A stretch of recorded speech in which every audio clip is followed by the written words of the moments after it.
पहाड़िया गांव के सरकारी अस्पताल में धर्म सिंह चिंतित खड़ा था। अम्मा, मुझे बेटा ही होगा ना? हाँ मेरे लाल, तुझे बेटा ही होगा, हमारे वंश का वारिस। मुबारक हो, आपको जुड़वा बच्चे हुए हैं। क्या? दो लड़के? नहीं नहीं, एक लड़का और एक लड़की। क्या? धर्म सिंह का सारा उल्लास धरा का धरा रह गया। अब उसे दूसरी चिंता सताने लगी, लड़की की शादी की। अम्मा, अब इतनी महंगाई में इस लड़की को कैसे पालू पोसूं? और इसकी शादी? बाप रे बाप। आपकी पत्नी आपको अंदर बुला रही है। कमरे के अंदर पद्मा के बगल में 2 बच्चे थे।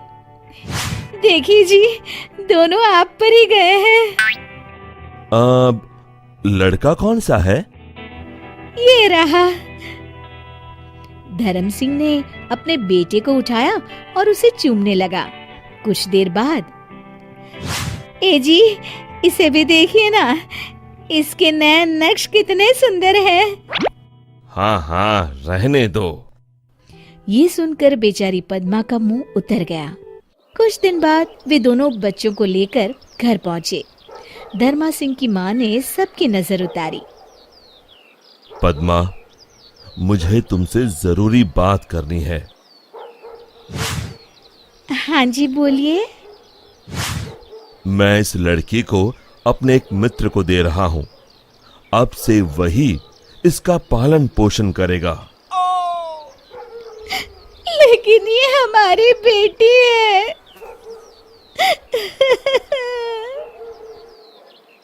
मैं जानता हूं, लेकिन मेरी बात समझने की कोशिश करो पद्मा। इतने महंगाई के जमाने में हम 2 बच्चों को कैसे पालेंगे?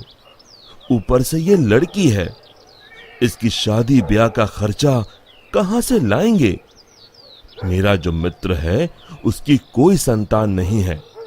वो हमारी बेटी को बड़े लाड़ प्यार से पालेगा, हमसे भी बेहतर। आप जब इतने बड़े परिवार को पाल सकते हैं, तो क्या आप इस नन्ही की जान को नहीं पाल सकते? पद्मा, मेरी बात समझो। हमारी आर्थिक स्थिति बहुत खराब है, हम इसे नहीं पाल पाएंगे।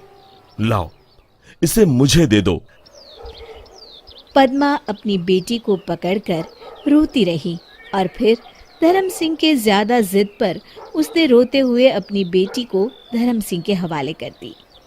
धर्म सिंह ने अपनी बेटी अपने दोस्त की पत्नी को दे दी, जो बच्ची को पाकर फूले ना समाई। यह धर्म सिंह अपने बेटे को लाड़ करने लगा। धर्म सिंह अपने बेटे को चलना सिखा रहा था। ये देख पद्मा अपनी बेटी का सोचकर रोने लगी।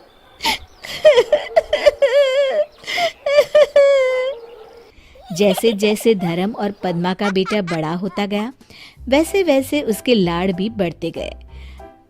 अब धर्म अपने बेटे को कंधे पे गांव भर घुमाया करता था। मुझे चॉकलेट चाहिए, मुझे चॉकलेट चाहिए, मुझे चॉकलेट चाहिए। हाँ हाँ, ये लो। अब 20 साल बाद, बाबा, मुझे फटफटी चाहिए। लेकिन बेटा, तू तो हमारी परिस्थिति जानता है। मेरे सारे दोस्तों के पास फटफटी है, मुझे भी चाहिए। धर्म सिंह ने अपनी पत्नी के गहने गिरवी रख अपने बेटे को फटफटी दिलवाई। फिर कुछ साल बाद बेटे को व्यापार के लिए पैसे चाहिए थे, तो धर्म ने अपना खेत भी लाला के यहाँ गिरवी रख दिया। धर्म ने अपने बेटे के लिए गांव में एक किराने की दुकान खोल दी, जिससे अब उसका बेटा कुछ न कुछ कमा ही लेता था। और फिर बड़े धूमधाम से उसकी शादी भी करवाई। लेकिन ब्याह के बाद लाड साहब के तेवर और भी बदल गए। धर्म का बेटा हमेशा उससे झगड़ता रहता। बाबा, मैंने कहा था आपसे कि मेरे ससुराल वालों को ताने मत मारा करो, लेकिन आपको कहाँ मेरी बात सुननी है। अरे बेटा, मैं तो बस समधी जी से मजाक कर रहा था। मजाक? आप उन्हें ताने मार रहे थे।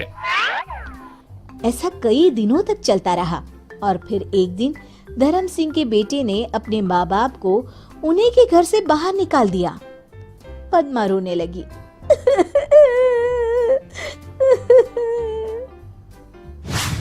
अरे बेटा, ये तू क्या कर रहा है? मैंने सोचा था तू मेरे बुढ़ापे का सहारा बनेगा।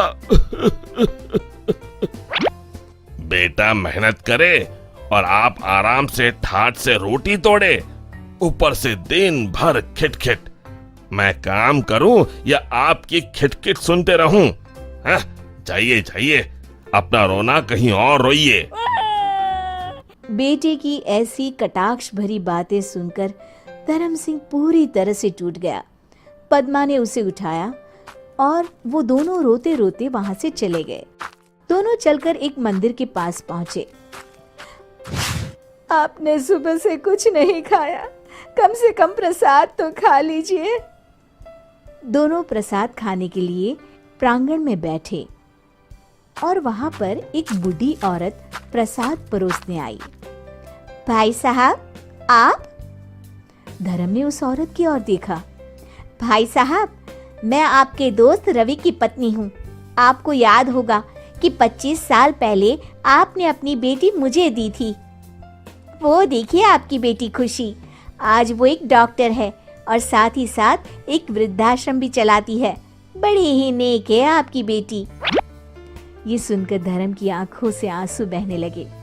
पद्मा ने अपनी बेटी को रोते हुए गले लगा लिया और फिर पद्मा ने उनके साथ हुई सारी घटना बताई। माँ, पापा, आप लोग मुझे वापस मिल गए, मुझे सारी दुनिया मिल गई और मुझे कुछ नहीं चाहिए। आज से आप मेरे साथ मेरे ही घर में रहेंगी। एक तरफ जहाँ धर्म सिंह के बेटे ने धर्म सिंह को घर से निकाल दिया और दूसरी तरफ उसकी बेटी ने उसे अपनाया, जिसे धर्म सिंह ने वर्षों पहले ठुकरा दिया था। शिक्षा, लड़के और लड़कियों में भेदभाव नहीं करना चाहिए, क्योंकि लड़कियां लड़कों से कम नहीं होती है।